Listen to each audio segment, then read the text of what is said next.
Welcome to the Theology Made podcast. I'm Jordan. In today's episode, we're going to look at why ancient Christians didn't use crosses for 300 years. It's the year 150. You're standing in a small Christian gathering. It's not a church, not a cathedral, just a dimly lit home on the outskirts of Rome. Brothers and sisters greet each other quietly, they pray softly, they sing hymns. And on the walls, no crosses, no crucifix, no jewelry shaped like Calvary. If you look for the symbol that defines Christianity today, you're not going to find it. For the first 3 centuries of the church, the cross, the very instrument of Christ's death, was almost entirely absent from Christian art, worship, and identity. To ancient believers, the cross wasn't a logo, it wasn't a stamp, it wasn't comforting, it wasn't inspirational, it was an execution device. And the shock isn't that Christians eventually embraced it. The real shock is that for nearly 300 years, they didn't. If you lived in the Roman Empire, you didn't wear crosses, you didn't carve them, you didn't decorate your home with them, you didn't put them on buildings. And the reason is because crucifixion was the empire's most degrading punishment. It wasn't just painful, it was humiliating, it was public, it was reserved for slaves, rebels, and the lowest criminals. Romans didn't talk about crucifixion in polite conversation. Cicero said the very word crux should be far from the lips of a Roman citizen. It was considered vulgar, offensive, socially radioactive. As one historian puts it, the cross was not a symbol of faith, it was a symbol of shame. So imagine the earliest Christians trying to explain their faith. What do you believe? Well, we follow a man who is crucified. That's instant scandal, mockery, suspicion. You're going to get ridiculed. And it's why Paul says we preach Christ crucified, a stumbling block to Jews and fullness to Gentiles. Ancient people weren't inspired by the cross, they were embarrassed by it. So the church needed other symbols, markers of hope that didn't immediately repel the entire ancient world. So if not the cross, then what symbols did they use? And probably the most famous early Christian emblem is the ichthys, a fish. Why a fish? Because the Greek word ichthys secretly encoded a creed. Jesus Christ, Son of God, Savior.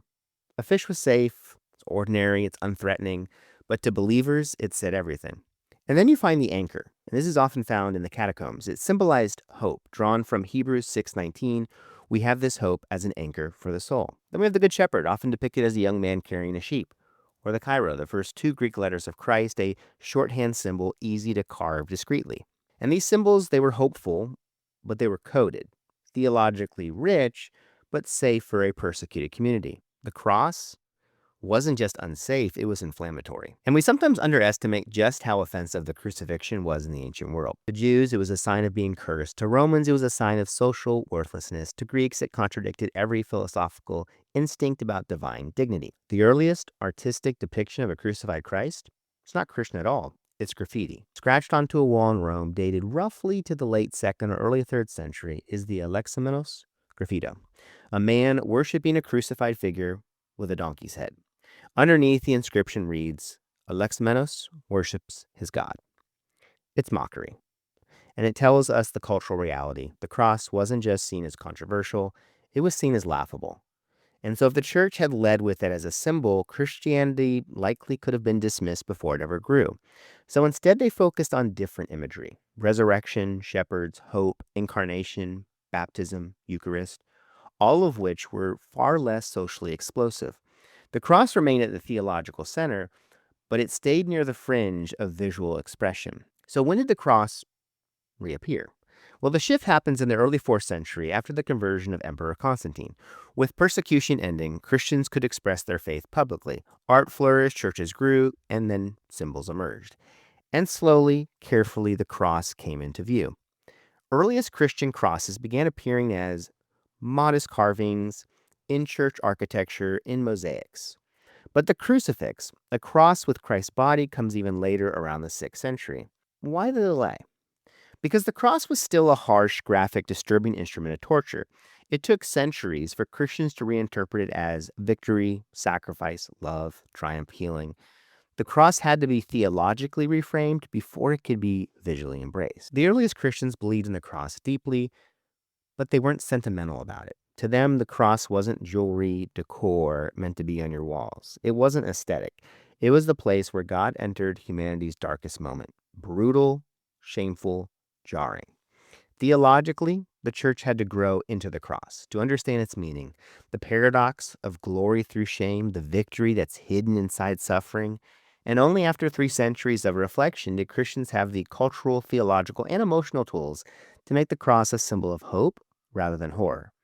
And that process, I think it matters. And by the late 4th century, we had cross-shaped church designs, crosses on church domes, processional crosses, and jeweled crosses. Cross transformed from an execution device into a proclamation. Death defeated, shame redeemed. The worst thing in the world turned into the best news in history. No other religion takes its moment of apparent defeat and puts it at the center. The cross became Christianity's symbol not because it was obvious, but because it was unthinkable. A symbol no one would choose unless something truly world-altering had happened on it. So the next time you see a cross on a church, around a neck, on a Bible, on your own wall, remember, for the first Christians, this symbol wasn't comforting, it wasn't expected, it wasn't immediate. It was raw, humiliating, scandalous. And maybe that's the point. Christianity isn't built on what the world finds respectable. It's built on the God who enters shame, takes on violence, and transforms an instrument of death into the greatest symbol of hope in human history.